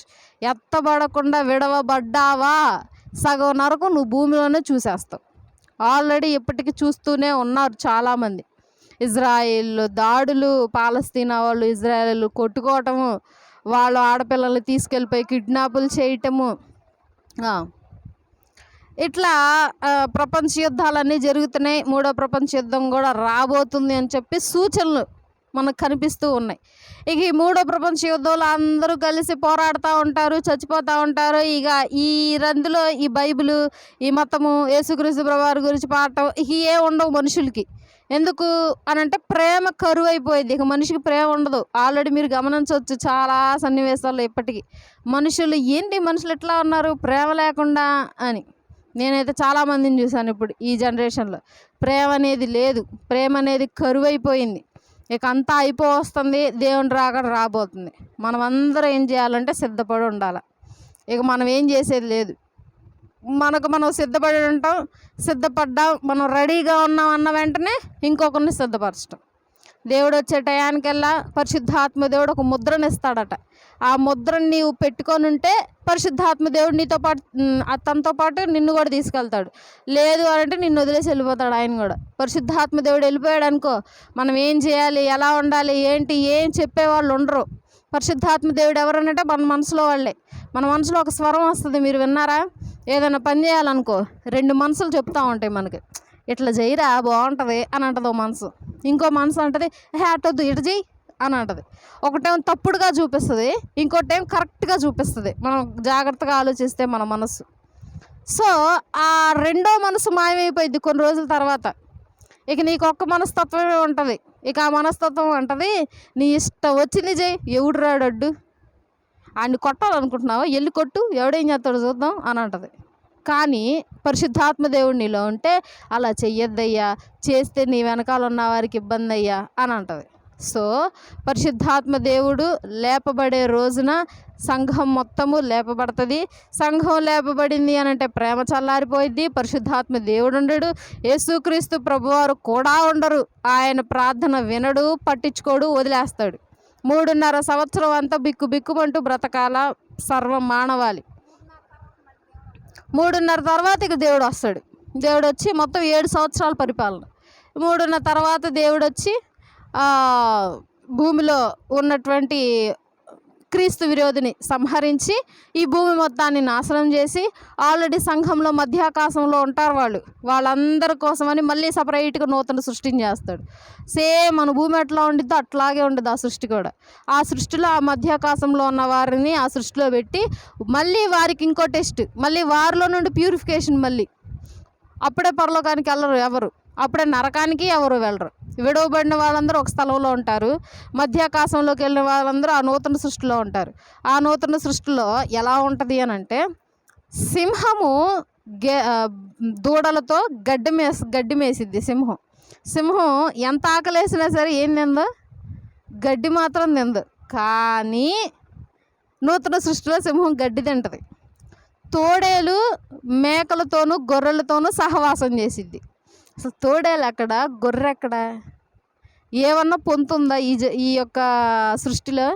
తోడేలు కనిపిస్తే గొర్రె పారిపోవడం తప్పితే ఏమీ లేదు తన ప్రాణాన్ని కాపాడుకోవడానికి. కానీ నూతన సృష్టిలో తోడేలు గొర్రె 2 కూర్చొని స్నేహంగా ఉంటాయి. ఇలా ఉంటుంది అనమాట సృష్టి. అంటే అహింస అనేది ఉండదు, ప్రేమ అనేది కూడా ఉంటుందని గ్యారంటీ లేదు. అంటే కొన్ని మాటల ద్వారా మనం అర్థం చేసుకోవటం ఎలా ఉంటుంది ఆ సృష్టి అని. అయితే ఆ సృష్టి ఎన్ని ఏళ్ళు ఉంటుంది? 1000 ఏళ్ళు ఉంటుంది. 1000 ఏళ్ల పరిపాలన ఓన్లీ యేసుక్రీస్తు ప్రభువారు చేస్తారు రాజుగా ఉండి. ఆ 1000 ఏళ్ల పరిపాలనలో కూడా చంపుకుంటారు, తిట్టుకుంటారు, గొడవలు ఆడుకుంటారు, కుళ్ళు కుతంత్రాలు చూపించుకుంటారు, పొడుచుకుంటారు, పొడిపించుకుంటారు, అంతా ఉంటుంది ఆ 1000 ఏళ్ల పరిపాలన కూడా. అప్పుడు ఆ 1000 ఏళ్ల పరిపాలన అయిపోయిన వెంటనే అప్పుడు నుండి తీస్తాడు మనిషి పుట్టుక నుండి చావు దాకా. అంటే ఇప్పుడు మనుషులు ఎత్తబడతారు కదా, మనిషి చచ్చిపోవాలా బ్రతకాలా? ఇక్కడ ఇంకొక మర్మం, మనిషి పుట్టాడు అని అంటే నువ్వు ఖచ్చితంగా చనిపోవాలి, అంతేనా? సృష్టి ధర్మం అది. మనిషి పుట్టాడు, ఆ మనిషి చనిపోవాలి. కానీ కొంతమంది అంటూ ఉంటారు ఎక్కడికి వెళ్ళిపోయాడో తెలియదమ్మా, ఎప్పటికీ చచ్చిపోయాడో బ్రతుకున్నాడో అంటారు. బైబిల్ కూడా అలాంటి వాళ్ళని ఇద్దరు చూపించిందా? దేవుడు వారిని వెంటనే ఆకాశంలోనికి తీసుకెళ్ళిపోయాడు మరణము రుచి చూడకుండా. హానోక్ గారు, ఏలియా గారు మరణమును రుచి చూడకుండా వారు కొనిపోబడ్డారు. అద్వితీయ కుమారుడైనటువంటి యేసుక్రీస్తు ప్రభువారే మరణాన్ని రుచి చూస్తే వీళ్ళు రుచి చూడలేదు. ఎందుకు అని అంటే రాకడ సమయంలో వీరు వచ్చి వీరికంటూ ఒక పాత్ర ఉంది. మరి మధ్యాకాశానికి మనం ఎత్తపడుతున్నాగా, శరీరం ఎక్కడిది? భూమిది. మరి భూలోకంలో ఉన్న శరీరం ఎక్కడికి వెళ్తుంది? మధ్యాకాశానికి వెళ్తుంది. మరి మధ్యాకాశానికి వెళ్ళి ఎప్పుడు చచ్చిపోయిద్ది?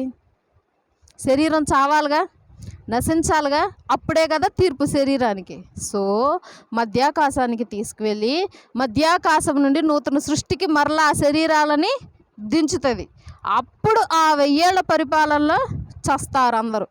అప్పుడు ప్రపంచంలో పుట్టిన ప్రతి మానవాళి చచ్చిపోవటం జరుగుతుంది. చనిపోయిన తర్వాత జీవానికి ప్రతి ఒక్కరికి తీర్పు అనేది ఉంటుంది. అందుకు 1000 ఏళ్ల పరిపాలన దేవుడు నిర్ణయించాడు. అదేదో మొత్తం ఏడే పెట్టేయచ్చు కదా అని అంటే కుదరదు. ఎందుకు? శ్రమలు అనుభవించాల మానవుడు. మీరు బాగా గమనించండి, కత్తి పట్టుకున్నవాడు కత్తితోనే చచ్చిపోతాడు. కుళ్ళు ఒకరి దగ్గర నుంచి ఆశించిన వాడు తర్వాత తాను కూడా అదే స్థితిలో ఉండే చచ్చిపోతాడు. మీరు బాగా గమనిస్తే ఆ మనిషి బ్రతికున్నంతకాలం యవ్వన కాలంలో మంచి వయసు ఉన్నటువంటి టైంలో ఎన్ని పాపాలు చేసినా తాను మంచాన పడి అనుభవించి కొట్టుకొని చచ్చిపోతారు. ఏసన్న గారు ఉన్నారు ఎగ్జాంపుల్గా. ఏసన్న గారికి తెలుసుగా, హోసన్న మినిస్ట్రీస్. ఆయన మంచాన పడిపోయి రోగగ్రస్తుడైతే ఆయన దగ్గరికి వచ్చి ఒకళ్ళు అన్నారట, లేరు, చేసుకోలేదు ఆయన అన్నాడు, ఏమని? అయ్యా, నువ్వు ఎన్నెన్ని కార్యాలు చేసావు, ఎన్నెన్ని సంస్థలు నిర్మించావు, ఎంతమందిని బాగు చేస్తే దేవుడు ఏందయ్యా నీకు ఎంత స్థితికి ఇచ్చాడు? మంచం మీద నుండి కనీసం లేవలేని స్థితి ఇచ్చాడు ఏంటయ్యా నీ దేవుడు అని అంటే, అప్పుడు ఏసన్న గారు అన్నారట, ఏమని? నేను బ్రతికున్నంత కాలంలో, నేను బాగా యవ్వనంగా తిరిగే టైంలో నేనేదో తప్పు చేసుంటా. ఆ తప్పుకు శిక్ష నేను ఇక్కడ అనుభవించి వెళ్తున్నా. గొప్ప కాదా? కాబట్టి నేను దానికి సంతోషపడాలి. నేను దీనికేం బాధపడట్లేదు. ఇప్పుడు నువ్వు అన్నదానికి కూడా నేను ఆలోచించను. ఏంటి అని అంటే ఇది కారణం. కాబట్టి ప్రతి మనిషి, నువ్వు తప్పు చేసావా, ఆ తప్పుకు నువ్వు దెబ్బ తినే వెళ్తావు, కానీ తీర్పు తీర్చబడదు. తీర్పు తీర్చడు దేవుడు, కానీ దెబ్బ వేస్తాడు. తల్లిదండ్రులు పిల్లలు తప్పు చేస్తే వెంటనే కొట్టకపోయినా చూస్తాడు, కోపం వచ్చి ఒకటేస్తాడు. దేవుడు చేసేది కూడా అదే. కోపం వచ్చి దేవుడు ఒక దెబ్బ వేయటం మాత్రం ఖచ్చితం నువ్వు చనిపోయే క్రమంలో. సో అప్పుడు నువ్వు చనిపోయి వెళ్తావు. మరి ఈ కాలంలో, ఈ మధ్యకాలంలో ఉన్న నీతిమంతులు ఉన్నారుగా, నీతిమంతులు శ్రమను చూడకుండా పరలోకానికి వెళ్తున్నారు, మీరు అది గ్రహించరా అని అంటాడు సొలొమోను భక్తుడు. నీతిమంతులు శ్రమను చూడకుండా చచ్చిపోతూ ఉన్నారు. సో ఆ నీతిమంతులు శ్రమను అనుభవించకూడదు. ఎందుకు? నీతిగా ఉన్నారుగా. ఎగ్జాంపుల్గా చూస్తే లోతు గారు, ఆయన నీతిమంతుడు. శ్రమను ఎవరు చూశారు? అనీతిమంతులు. ఎవరు? సొదొమ గొమొర్రా పట్టణస్తులు, పాపులు. వారు శ్రమను అనుభవించారు. వారి నుండి లోతు గారిని ఏం చేశారు? పక్కకు తీసుకొచ్చాడు. మీరు వెళ్ళిపోండి, మీరు పారిపోండి ఎక్కడి నుండి, ఆ దేశాన్ని నాశనం చేసేస్తాం. అదే జరుగుతుంది. ఏమని? నీతిమంతులను ఫస్టే దేవుడు తీసుకెళ్ళిపోయి తర్వాత శ్రమను భూలోకానికి రప్పిస్తాడు. తర్వాత ఇంకో వచనం గమనిద్దాం. ప్రకటన గ్రంథము 14వ అధ్యాయము 13వ వచనం. ప్రకటన 14:13.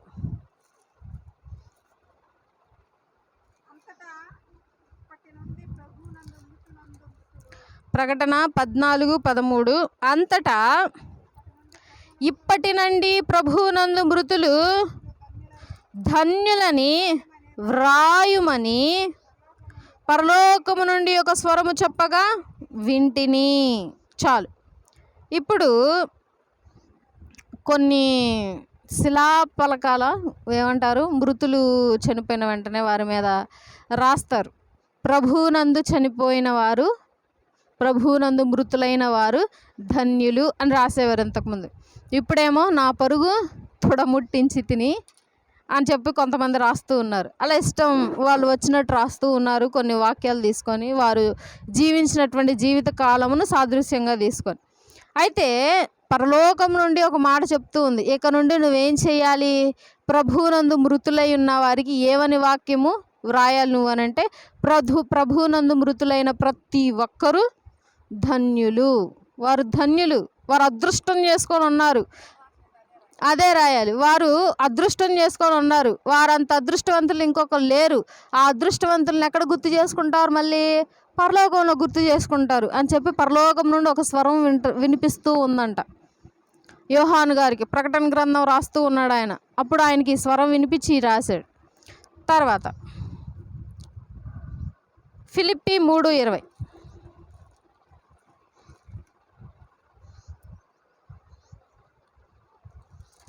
ఫిలిప్పీలకు రాసిన పత్రిక 3వ అధ్యాయము 20వ వచనం.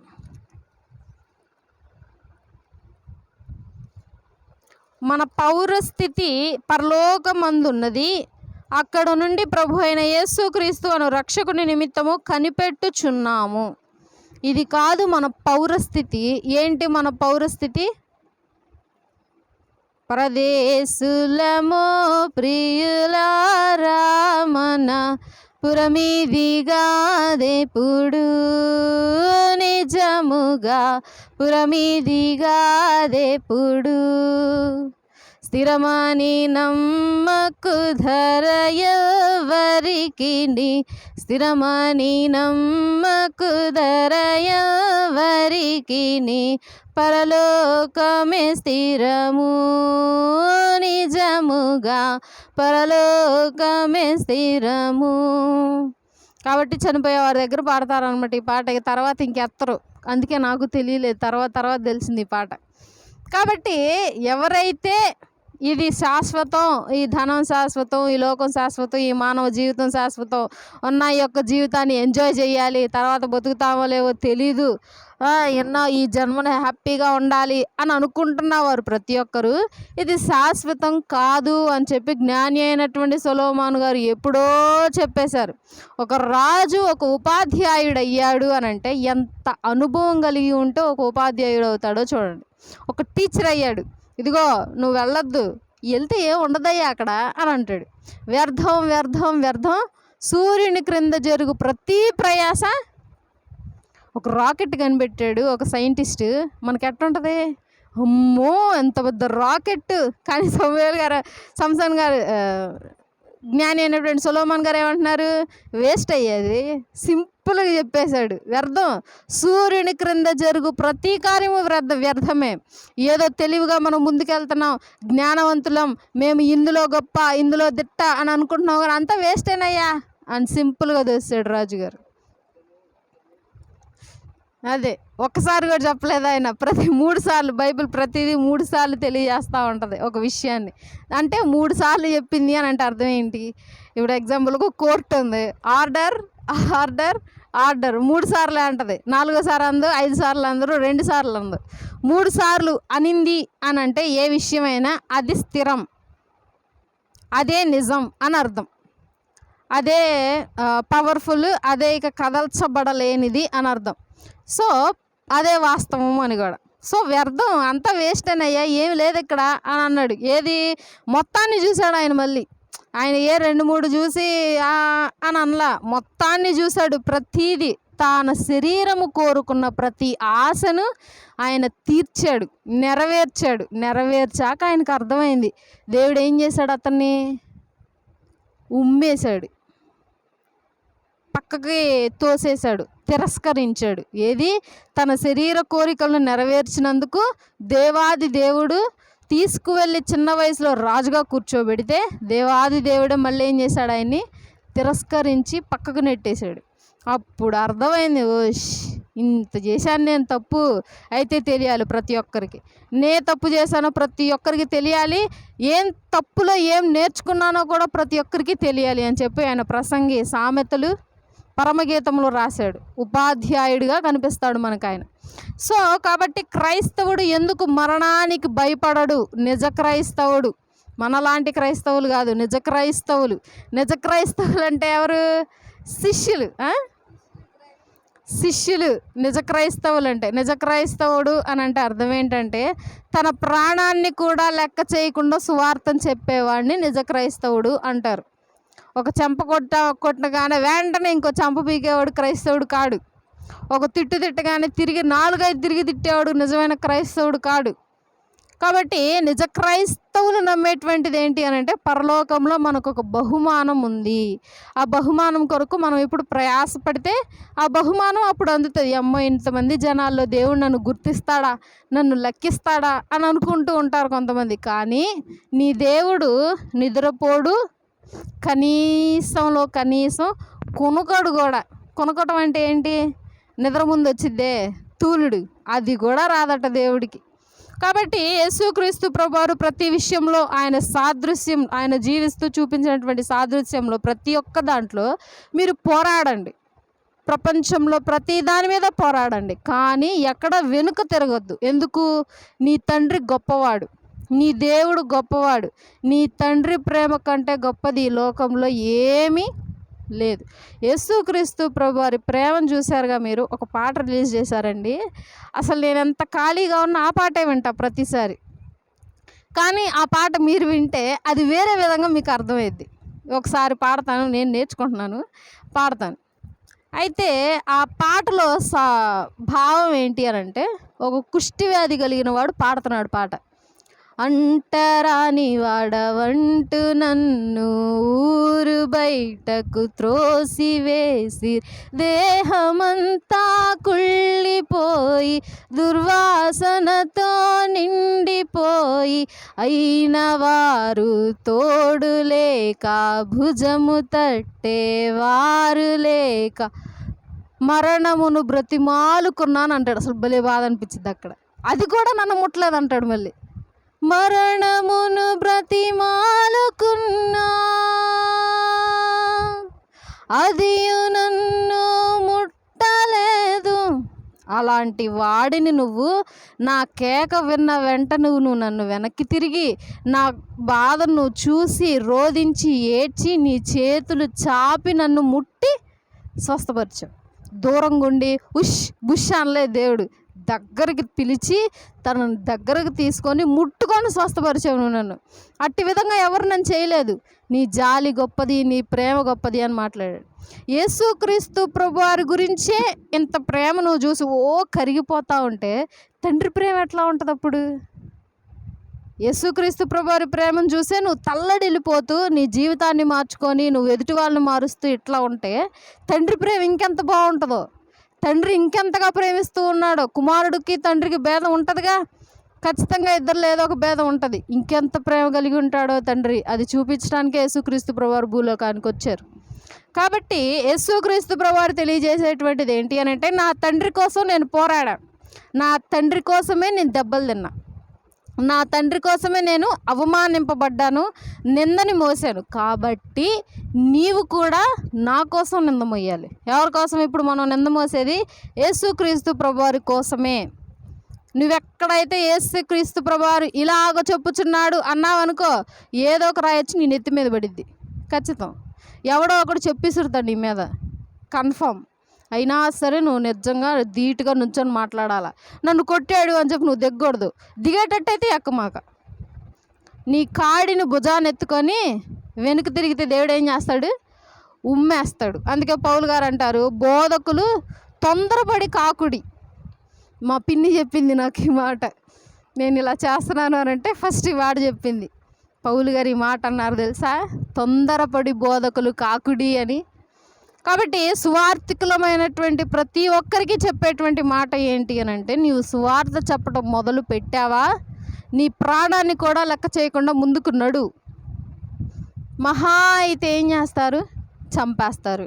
ఎలాగో చచ్చిపోవాల్సిన వారమేగా, అదేదో ముందు చచ్చిపోతున్నాం కాస్త. అందుకే దేహాన్ని నశింపజేసేవానికి నీవు భయపడకూడదు, ఆత్మను నశింపజేసేవానికే నీవు భయపడాలి. ఈ మర్మం ఎవరికి తెలియట్లేదు. ప్రాణం మీద భయము ప్రీతి ఎక్కువగా మానవుడికి ఉంటుంది. శరీరం ఏమీ లేదు, త్వరలో చనిపోబోతుంది ఈ శరీరం. అదే అనారోగ్యం వస్తే ఈజీగా చచ్చిపోతావు. కానీ ఆత్మను నశింపజేయువాడు ఒకడు ఉన్నాడు. శరీరాన్ని నశింపజేయువాళ్ళు అనేక మంది ఉంటే ఆత్మను నశింపజేయువాడు ఒక్కడే ఉన్నాడు సర్వ సృష్టిలో, అది తండ్రి అయినటువంటి దేవుడు. కాబట్టి నువ్వు అతనికి భయపడు, నీ శరీరాన్ని ఏం లెక్క చేయొద్దు. దీనికంటే గొప్ప శరీరం ఇస్తున్నాడు దేవుడు, మహిమ శరీరం అని అంటున్నాడు దాన్ని. ఇక అది ఇంకా గొప్పగా ఉంటుంది. దానిలో నిన్నెవరు గుర్తుపట్టలేరు, గ్రహించలేరు. రాజును పోలి ఉంటావు, మహిమను తేజస్సును ధరించుకొని ఉంటావు నువ్వు అని చెప్పి నీ యొక్క ప్రాణమును కూడా లెక్క చేయకుండా సువార్తను చేయి. కాబట్టే ప్రవీణ్ పగడాల గారు ఏమన్నారు అప్పుడు, నా తల కావాలా, ఫోన్ చేయి వచ్చేటప్పుడు అని అన్నాడు. సింపుల్గా నా తల కావాలన్నారు వారు నన్ను. నువ్వు ఫోన్ చేయి వచ్చేటప్పుడు, నేను ఎక్కడున్నానో అడ్రస్ పెడతా, ఇస్తాడట తలని. వాళ్ళు అడిగారు, తలని ఇచ్చేస్తాడట. నువ్వు ఫోన్ చేసి చెప్పు, నేను వస్తున్నాను అని నువ్వు చెప్పు, నాకు ఫోన్ చేసి, నేను ఎక్కడున్నానో అడ్రస్ పెడతాను, నా తల తీసుకెళ్ళి. అంత ధైర్యము, అంత ధీటుతనము, అంత గర్వము, అంత క్రీస్తునందు నమ్మకం ప్రతి మానవుడికి ఉండాలి. ఖచ్చితంగా ప్రతి క్రైస్తవుడికి ఉండాలి ముఖ్యంగా. అలాంటి మాట నువ్వు చెప్పగలవా? ఇప్పటికిప్పుడు దేవుడు వచ్చి తీసుకెళ్ళిపోతాను, వస్తావా అమ్మంటే వస్తాను అన్న స్థితిలో నీవు ఉన్నావా? నేను వెళ్ళగలను అన్న స్థితిలో నీవు ఉన్నావా? పరిశుద్ధాత్మ దేవుడు నన్ను ఎన్నుకున్నాడా అన్న స్థితిలో నీవు ఉన్నావా? దేవుని ఆజ్ఞలు నేను పాటిస్తున్నాను అన్న స్థితిలో నీవు ఉన్నావా? దేవుడు నన్ను ఎన్నుకున్నాడు అన్న స్థితిలో ఉన్నావా? దేవుడే నా నిజరక్షకుడు అని నువ్వు నమ్ముచున్నావా నిజంగా? ఈ కాలమున, ఈ దినమున నువ్వు నీకు వేసుకోవాల్సినటువంటి ప్రశ్న. ఇంకా చూద్దాం, ఇంకా కొంతకాలం టైం ఉంది. ఏ టైము లేదు. టైం అంతా అయిపోయింది. ఇక నువ్వు రెడీ అవ్వటం, వెళ్ళిపోవటమే అయిపోయింది. స్నానాలన్నీ చేసేయండి, శుభ్రంగా బట్టలు వేసుకోండి, ఇస్త్రీ చేసిన బట్టలు రెడీగా ఉండండి. ఎప్పుడు వస్తాడా వెంటనే వెళ్ళిపోవటమే. ఇక కూర్చోవటం, రేపు చేద్దాం, ఎల్లుండి చేద్దాం స్నానం, తర్వాత ఇడిచిన బట్టలు మంచి బట్టలు వేసుకుందాం అన్న విధంగా ఇంకేం లేవు. కాలాన్ని పొడిగించే సన్నివేశాలు ఏమీ లేవు ఇక. కాబట్టి ప్రతి ఒక్క క్రైస్తవుడు, ప్రతి ఒక్క మానవుడు తరలి క్రీస్తును వెంబడించాల్సిన తరుణం వచ్చేసింది. క్రీస్తును వెంబడించాల్సిందే. వెంబడించకపోతే మృత్యువులోకి దేవుడు పారవేస్తాడు అని చెప్పి హెచ్చరికను దేవుడు ఎప్పటి నుండో చెప్పటం జరుగుతూ ఉంది. కాబట్టి ఆల్రెడీ ఆ యొక్క సూచనలు జరుగుతూ ఉన్నాయి. ప్రతి ఒక్కరూ గమనిస్తూ, ప్రపంచంలో ఏం జరుగుతుందో స్పృహలో ఉండి చూస్తూ, దేవుని రాకడ కొరకు మనందరము సిద్ధపడాలని, దేవుడు అట్టి కృప మన ఎడల చూపాలని చెప్పి అందరూ తలలు వంచి కళ్ళు మూసుకున్నట్లయితే ప్రార్థన చేద్దాం. చిన్న మాటలు మన వినికిడిలో దేవుడు దీవించి ఆశీర్వదించి మనలను దేవుని రాకడ కొరకు సిద్ధపరచును గాక. ఆమేన్. అందరు తలలు వంచి కళ్ళు మూసుకొని ప్రార్థన చేద్దాము.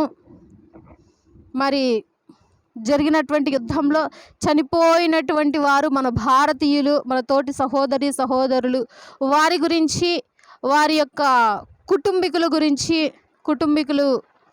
ఆదరణ కొరకు ప్రార్థన చేద్దాము. వారి కుటుంబీకులు మార్పు గురించి ప్రార్థన చేద్దాము. ప్రపంచంలో నశించిపోయేటువంటి ప్రతి ఒక్కరి గురించి, వారి మార్పు గురించి ఒకసారి ప్రార్థన చేద్దాం అందరం. స్తోత్రం ప్రభువా, స్తోత్రం నాయన, నీకే వందనములు, స్తుతులు, స్తోత్రములు ప్రభువా. అందరూ ఒక మాట ప్రార్థన చేద్దాం, దేవుణ్ణి అడుగుదాం. ఒక నిమిషం అడుగుదాం దేవుణ్ణి.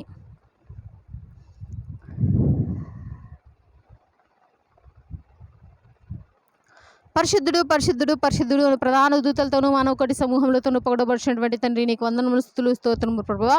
నిన్నటి వరకు మిరకల కాపుదల భద్రపరిచి మా జీవితంలో మమ్మల్ని ఇప్పటిదాకా మీరు నడిపించిన విధానం బట్టి వందనములు అయ్యా నా తండ్రి ప్రభా. ఈరోజు నడిపించి, ఈరోజు జరిగినటువంటి ప్రతి ఒక్క పరిచర్లో తోడుగా ఉన్నారు, రాకపోకలో తోడుగా ఉన్నారు, ఆరోగ్య విషయంలో, ఆహార విషయంలో, వాతావరణ విషయంలో తోడుగా ఉన్నారు, వందనములు.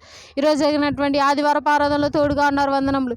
విన్నటువంటి వాక్య భాగంలో మీరు మాకు దయచేసినటువంటి ఆత్మీయ ఆహారం బట్టి వందనములు అయ్యా తండ్రి ప్రభా. ఇటు ఆహారము నా తండ్రి త్వరలో దొరకదు అని ప్రభు ఆల్రెడీ నీ గ్రంథమందు లిఖితముగా తండ్రి ప్రభా మాకు చూపించి ఉన్నావు అయ్యా తండ్రి ప్రభా. మేము జడియకుండా, బెదరకుండా ఈ యొక్క లిఖితమైనటువంటి మాటలు మా హృదయంలో భద్రపరుచుకొని, విన్నటువంటి ప్రతి మాటకు మేము విశ్వాసంగా నీకు లోబడి, తెలియని వారికి తెలియజేస్తూ, ఆత్మలను రక్షించే క్రమంలో మా ప్రాణాలను పోగొట్టుకున్నా సరే నా తండ్రి ప్రభువా, మేము ధైర్యంగా ఎదురుగా తిరిగి తండ్రి ప్రభువా, ధైర్యంగా పోరాడే శక్తిని తండ్రి ప్రభా మాకు దయచేయండి తండ్రి. అయ్యా ఎంతోమంది తండ్రి ప్రభా ధైర్యంతో తండ్రి ప్రభా ప్రాణాన్ని త్యాగం చేసిన వారు ఉన్నారు, హతసాక్షులుగా తీర్చబడినటువంటి వారు ఉన్నారు నా తండ్రి. అయ్యా తండ్రి అట్టి వారిని బట్టి తండ్రి ప్రభా మేము చాలా గర్విస్తూ ఉన్నాము. అట్టి విధంగా మా జీవితాలను మేము మార్చుకున్నట్టుకు సహాయం చేయండి. భక్తులు మాదిరిగా తండ్రి ప్రభా మేము కూడా భక్తులు ఏ విధంగానైతే మిమ్మల్ని అనుసరించి ఉన్నారో అట్టి విధమైనటువంటి అనుసరణ మాకును కలిగించండి, మాకును అనుగ్రహించండి, మా మనస్సులను మార్చండి నా తండ్రి. నీ రాకడ కొరకు మేమందరం సిద్ధపడిన ప్రభువా, రెండవ సంఘంలో మేము మేము కూడా ఎత్తబడుటకు, మేము కూడా పాలిభాగస్తులవుటకు మాకు సహాయం చేయండి. నా తండ్రి, మాతో కూడా మా తోటి సహోదరులను తీసుకొని వచ్చుటకు సహాయం చేయండి. నా తండ్రి, ప్రతి ఒక్కడు మెలకువగలిగి ప్రార్థన చేస్తూ నీ యందు భయముతోను, భక్తితోను, విశ్వాసంతోను బ్రతుకుటకు సహాయం చేయమని అయ్యా, మరలా ఈరోజు తర్వాత ఇప్పుడు సాయంత్రం జరగబోయేటువంటి సండే స్కూల్ కార్యక్రమాల్లో తోడుగా ఉండండి. రేపటి నుండి జరగబోయేటువంటి సివిసి కార్యక్రమాల్లో తోడుగా ఉండండి. అయా, మినిస్ట్రీని అభివృద్ధి పరచండి. అయా తండ్రి ప్రభు, ఇంకా చాలామంది బిడ్డలకు నేను స్వార్థను చెప్పే కృపను నాకు అనుగ్రహించమని, నాకు ఇట్టి గొప్ప జ్ఞానాన్ని మీరు దయచేసిన విధానం బట్టి వందనములు చెల్లించుకుంటూ చిన్న ప్రార్థన మీ పాదాల చెందుకు చేర్చుకోమని యేసునామమున బట్టి అడిగి వేడుకొని కొంచెం ప్రార్థిస్తున్నాం తండ్రి. ఆమేన్. మన తండ్రి దేవుని ప్రేమయు కుమారుడైన యేసుక్రీస్తు ప్రభువారి కృపయు పరిశుద్ధాత్మని అన్యోన్య సహవాసము మనందరికీ ఎల్లప్పుడూ తోడైండి నడిపించును గాక. ఆమేన్. అందరికీ వందనాలు.